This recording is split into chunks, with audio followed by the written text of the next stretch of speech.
Quick disclaimer, this is an AI voice, which is not going to be perfect. There is a transcript in the description as well as subtitles for you to read along with. Civil courts are the main method of resolving civil disputes. However, there are other methods of solving these disputes. The aim of civil law is to protect people and businesses in society and ensure their rights are not infringed on. The outcome for civil courts is compensation for the claimant or an injunction on the defendant. Civil cases can start in county courts or high courts depending on the complexity of the case and the amount that is being claimed. The procedure to get into the civil court system depends on which court the parties are starting in. If the parties are using the county court, the claimant can choose to issue the claim with any of the 200 county courts. If the parties are using the High Court, the claimant can go to one of the 20 district registries or the main court in London. When starting a claim, the claimant fills out an N1 form, which outlines the details of the case. When the defendant receives the N1 claim form, they can admit the claim and pay the full amount, or they can dispute the claim. The defendant can also do nothing, and the claimant can ask the court to make an order that the defendant pay the money or costs claimed. The county court's main jurisdiction is to hear all contract and tort cases, hear cases for the recovery of land, and hear disputes for equitable matters. The High Court's main jurisdiction is to hear all civil cases. The High Court has 3 divisions: the King's Bench Division, the Chancery Division, and the Family Division.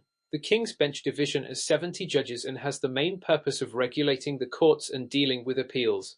The Chancery Division has 17 High Court judges and has the main purpose of dealing with matters such as insolvency, mortgages, and patents. The Family Division has 17 High Court judges and has the main purpose of hearing cases relating to children and family. There are 3 tracks that a civil claim can go into: the small claims track, the fast track, and the multi-track. The small claims track is for claims up to the value of £10,000 but is limited to £1,500 for personal injury. These cases are heard by a district judge. The hearings are a maximum of 3 hours with a limited number of witnesses. Both the claimant and the defendant are encouraged to represent themselves to help reduce the costs. The advantages of using the small claims track are that it is cheap, quick, the parties represent themselves, and they can receive help from the judge. However, the disadvantages of using the small claims track is that there is an allocation fee, there is no legal funding, the judge usually is not helpful, and the claimant may not get the money that they are claiming. The fast track is for claims up to the value of £25,000. These cases are heard within 30 days and the hearing is a maximum of 1 day. For these cases, the court can set a strict timetable for pre-trial matters. If the parties don't follow this timetable, the case can be thrown out or the judgment in default can be awarded. The advantages of the fast track is that it is fast, witnesses can be used and the parties can have legal representation. However, the disadvantages of the fast track is that it still takes a long time. The parties are limited to 1 witness and the cost of legal representation may be higher than the amount being claimed. A multi-track is for claims between the value of £25,000 and £100,000 for the county court and any amount over £100,000 for the High Court. These cases are heard by a circuit judge who can set a strict timetable, the disclosure of relevant documents, the number of witnesses, and how long the case will last. The case for this track will last approximately 3 years and is the most expensive track as the parties may have to pay lawyers. The advantages of a multi-track is that there are unlimited witnesses, the parties can have legal representation, and complex cases are dealt with by a specialist. However, the disadvantages of the multi-track is that it lasts a long time. There are no limits to the cost. There are so many cases that the courts cannot cope with the demand, and complex cases may be of usual value.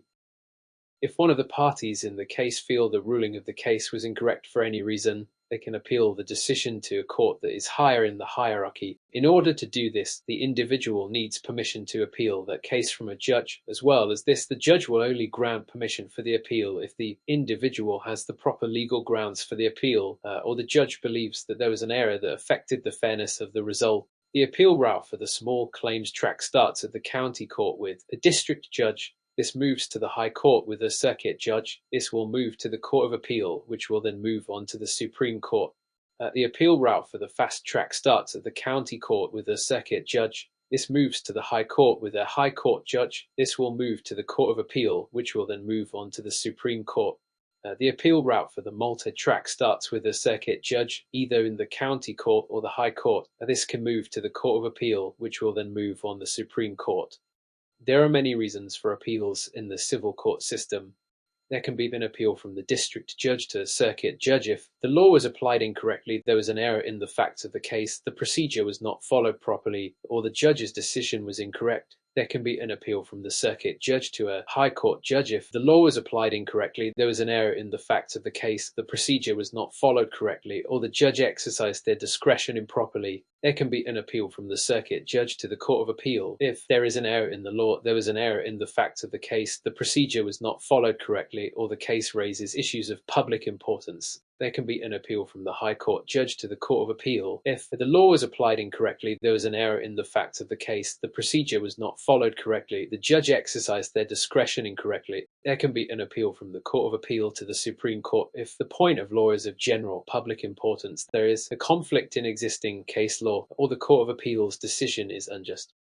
The advantages of using civil courts is that the process is fair as everyone is treated equally and the judge is impartial. As well as this, it is easy to enforce the court's decision, there is an appeal process, and the parties can receive legal aid. However, a disadvantage of using civil courts is that the cost of taking a case to court is often more than the amount that is being claimed.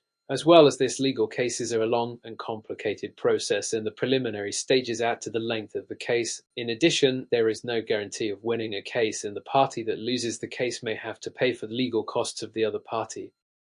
Alternative dispute resolution is any method of resolving a dispute without going to court. The four main methods of alternative dispute resolution is negotiation, mediation, conciliation, and arbitration. Negotiation is the act of resolving a dispute by negotiating directly. Mediation is where a neutral third party consults each party to find common ground between them. Conciliation is where a neutral third party suggests grounds for compromise and possible basis for a settlement. Arbitration is where the parties submit their dispute to someone else's judgment, with the arbitrator's decision being final and legally binding. Some commercial contracts may have a Scott v. Avery clause, which states that the parties will use arbitration in order to resolve a dispute if they have one. The advantages of using alternative dispute resolution are that it is cheaper and quicker than using the civil courts. However, the disadvantages of using alternative dispute resolution are that they may not work, and most methods are not legally binding. Tribunals are a specialist court system that gives people the method of enforcing certain social rights. An employment law tribunal deals with claims against employers by employees. There are 3 members of the tribunal panel that will decide the case. These members are the employment judge, the person representing the employer, and the person representing the employee. The advantages of using tribunals is that the costs are low and the hearings are short. As well as this, the members of the panel hearing are usually experts in the case, which gives the best result for the case. However, the disadvantages of using tribunals are that legal funding is usually not available and there can often be delays in getting the hearing. Thank you for watching this video on civil courts and alternative dispute resolution. I'll see you in the next lesson.